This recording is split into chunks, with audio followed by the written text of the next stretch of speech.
The Witch's Garden. Written and read by William Butler. Chapter 1. The Shot.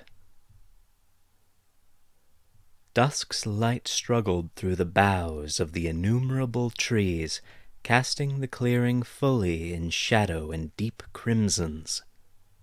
The cooling of that sticky summer day into lazy evening was belied by a charged potential in the air.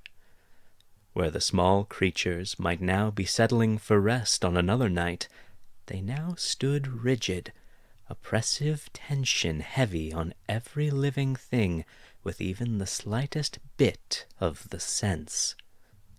The forest held its breath.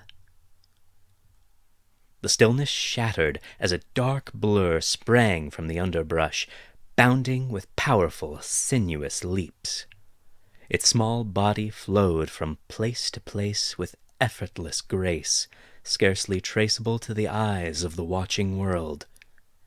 Not merely a hare, this was a lord among hares, whose bearing could not possibly be mistaken for that of prey.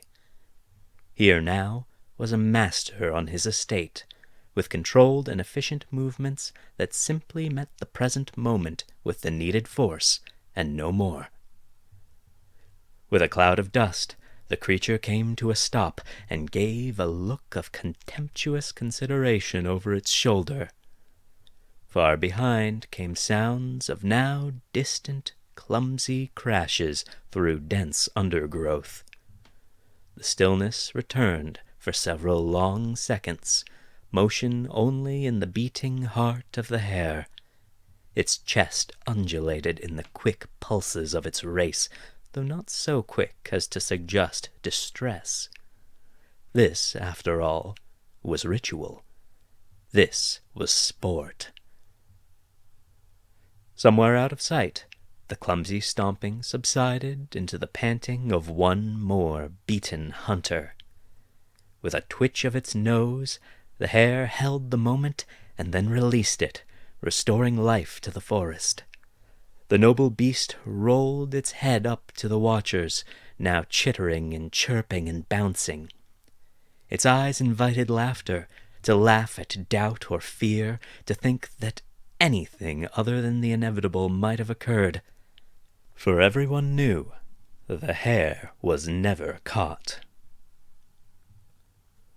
A ways back, in the wake of the hare, a sweaty girl was catching her breath, crossbow held loosely at her side.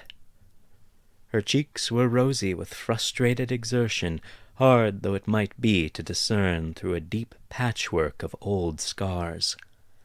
They twisted like gruesome serpents at the edge of her lips as she gritted her teeth, trying not to curse or cry.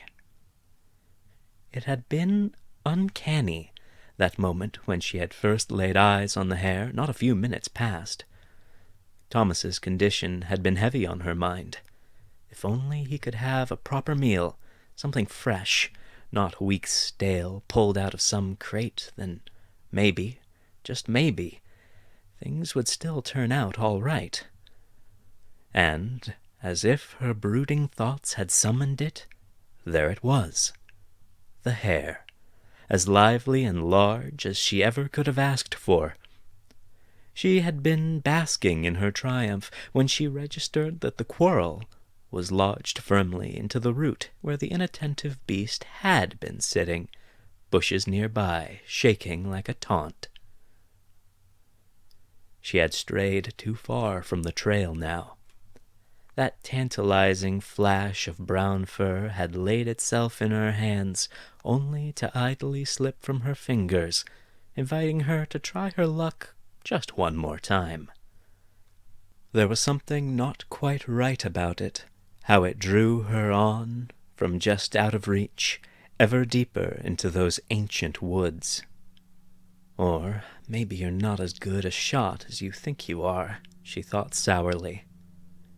It mattered little either way. This was, she had to concede, the end of the chase. Thomas's meal had eluded her. Throat burning, Kendra straightened and fired one final aimless shot after the hare. It was wasteful, an immature tantrum, but then that was about right. She was no more use than a child here, unable even to feed her friend. She turned with a defeated sigh, making her way back towards the protesting of laden wheels and mules, quite unaware that the bolt she had sent sailing through the air would change the world forever. The hare sat in the small clearing, inclining its head majestically. Its ancient gaze beheld another generation of its people, squirrels, birds, hedgehogs, all clambering for a look at the conquering lord in its own element, retelling that same story as old as the forest. In its last moment, the hare inclined an eye back to the direction of the beaten hunter, and beheld the aimless bolt cutting through the calm evening air.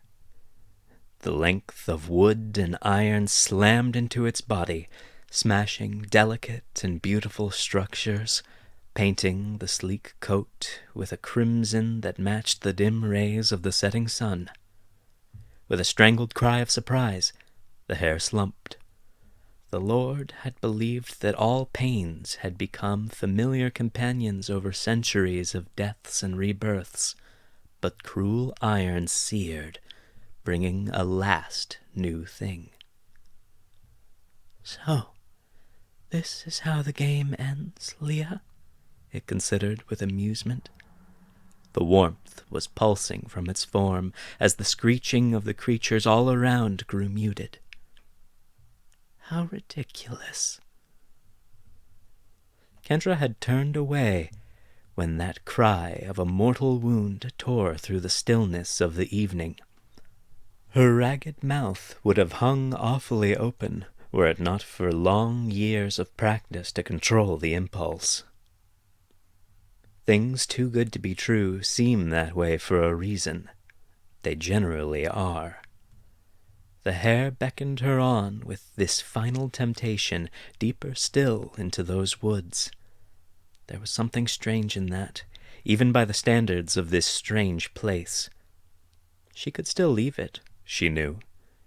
It was not too late to turn away from the prize in her moment of triumph, to return sensibly empty-handed and utterly useless.